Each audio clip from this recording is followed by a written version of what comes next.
Hello everyone, কেমন আছেন সবাই? তো আজকে আমি চিকেন ললিপপ বানিয়েছি। চিকেন ললিপপের জন্য আমার এখানে লাগছে বয়েল করা আলু। এখানে আমি এটাকে ম্যাশ করে নিয়েছি।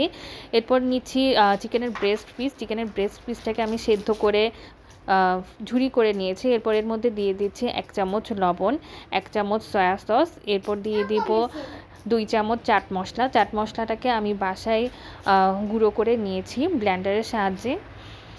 এরপরেতে দিয়ে দেব 1 চামচ টমেটো সস, 1 চামচ লাল মরিচের গুঁড়ো। এরপর আমি দিয়ে দেব ধনেপাতা কুচি এবং পেঁয়াজটাকে কুচি করে দিয়ে দিচ্ছি। সবগুলো উপকরণ একসাথে আমি ভালোভাবে হাতের সাহায্যে মিক্স করে নিব।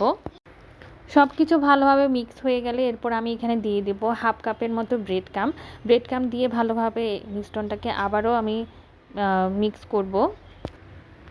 এখন আমি আমার হাতের তালুর সাহায্যে চিকেন ললিপপের শেপ করে নিব।